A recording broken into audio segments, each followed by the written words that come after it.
Hey everyone, we're back with the Encyclopedia of the Ancient World, dealing with the 18th dynasty of Egypt. Okay. And some problems before this.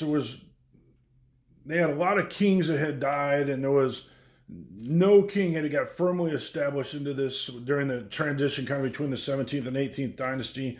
Lots of sons had died before the kings. End of the rule. So there was some problems. But the 18th dynasty, the fourth king was Thutmose II. And he was, like I said, the fourth queen and had a remarkable queen. And the biggest two things we know about him is one, he died without any sons, and his queen. His queen is one of the most famous queens of Egypt, and she was Hatshepsut. She was the queen of Thutmose II, and again, they had no sons. So when Thutmose II died, he having no sons, his nephew, Thutmose, which would eventually be Thutmose III, became the new king and was placed on the throne. However, he was too young to rule, so Hatshepsut became ruling with him as regent for the young Thutmose.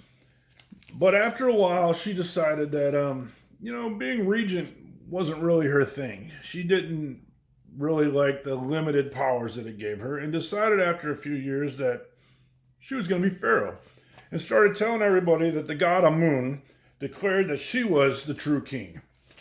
And shortly thereafter, she was properly crowned. She wore the royal regalia, to include that of the male pharaoh and the false beard. She had a very long reign. She reigned for 20 years, and she successfully defended the Egyptian frontier in Nubia and Syria. She also established some huge trades, especially with Punt in Somalia, which would be modern-day Somalia. And she did this by building ships and then taking them apart and having them carried across the deserts to the edge of the Red Sea, and then put back together so then they could sail across the Red Sea and enact the trade that she wanted. She was famous for, trading trees and frankincense, ebony, ivory, leopard skins, baboons, all kinds of exotic things that she was able to trade and bring back to Egypt for her. They found her mortuary temple and when excavation, and know that it was built at Deir al-Bahri, and it was right next to the temple of Mentuhotep II. It is one of the most beautiful temples still standing on the west bank of the Nile. It was designed by Semut, which was her advisor, and he was also her educator and educated her daughter, and some believe that he may have been the queen's lover. Eventually, Thutmose III truly becomes pharaoh and king on his own, but he had to wait for her to die. And so, once he did, he was not real happy about having had to wait and being basically replaced by her for a very long period of time. And so, once he became king and she had died, he ordered everything to do with her to be destroyed. He just get rid of all of her, get rid of everything, destroy everything, because he didn't want to even be reminded of her. After doing that, he did want to go on and have a very successful reign. He ruled for over 30 years. He built lots of different monuments, and he was best known for waging constant war. He had new military campaigns every spring that he would set out on. He had 17 total different campaigns. And one of the things that caused him the most grief was the Mitanni people. He beat them often, but never truly completely defeated them. He was continuously just trying to destroy them and going back and forth with them, but he never successfully completely wiped them out or brought them into submission. However, he did extend his empire, and they brought the Egyptian empire, to its greatest size ever under him. He left Egypt when he died. He completely left Egypt rich, the richest it's ever been, the largest empire it ever had. It was just filled with great treasures and different things. Then after him was Thutmose IV, and it was his grandson, and he eventually made peace with the Mitanni people, and so they were able to live a very peaceful period after that. After the Thutmoses reigned, we have Amenhotep III, and he grew up in peace. It was a wonderful time for him. It was free to enjoy life, the luxuries life offered him, especially in a very rich Egypt. And he could concentrate on things at home and not have to worry about, any of his borders or fighting, like, the peace that happened with the Mitanni people. So there was no wars to be had. It was just a time of peace and where he was able to enjoy, and spend his time on leisure and culture and building projects. And one of the things that was going on at this time was the power of Ammon.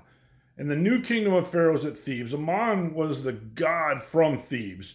And during this time of peace, Ammon became more and more powerful.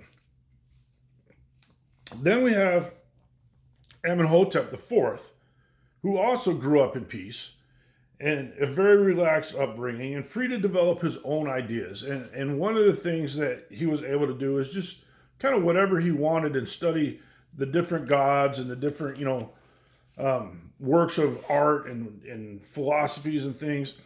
And at some point, he gets very interested in religion and art. And as he's going through and studying the art and the different religion and different things, he decides that Ammon is not the god that he wants it to be. And so he rejects all worship of Ammon, and he replaces them with Aten. Aten is the sun of one of the sun gods. Its disk is the brightest, and he's the most visible form of Aten. And as king, he starts to implement different changes. He removed Ammon's name from everything, from the temples, from the books, from everything he could think of, especially monuments and things. He's literally having them chiseled off of the monuments and the walls and the temples, and told everyone they had to worship Aten. In fact, he changes his name from Amenhotep IV to Akhenaten, which means agreeable to Aten. He also wants nothing to do with Thebes, which is the city of Ammon. And so he creates a new city and doesn't, to not have to deal with that. And they built the new city and called it Akhetaten, which is just north of Thebes. And it's on the horizon of the Aten, or that meant the horizon of the Aten. And it's a wind and swept plain surrounded by different cliffs. The area is now known as Amarna.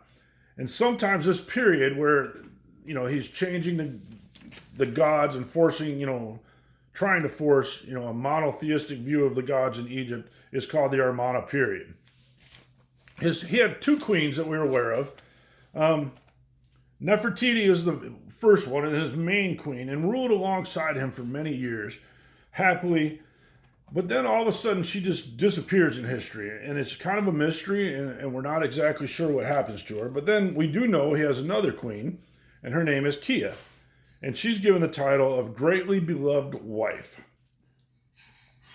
Also because, once he gets things settled with the new god and things, he's encouraging lots of new art styles as well. Because remember, this is a time of peace, and he really doesn't have anything else to do. He's not having to wage war or worry about battles.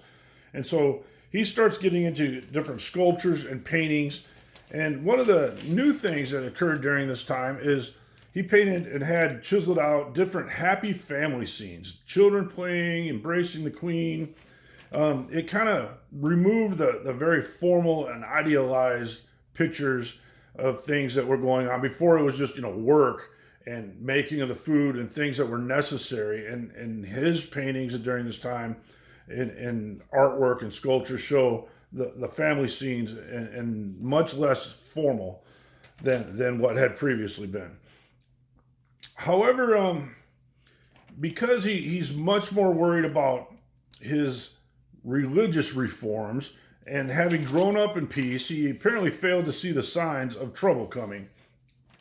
And he completely ignores what used to be the enemies in the north and enemies other places, because he's too worried about, you know, his peace and his religious reforms and making sure everybody's, you know, in step with the new God and new religion.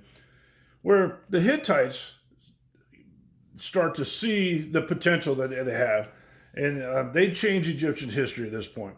And they started taking different provinces from Egypt, just bit by bit, slowly and surely, and started to force the Egyptian empire to shrink. And, you know, even though at this point, it's not full-fledged war, they're slowly chipping away at the empire, and Egypt never renews its size that they had under Thutmose III at that point. And eventually, you know, it causes a lot of problems for Egypt. But that's what was going on during this 18th dynasty. And again, just make sure you're reading the information. Thanks.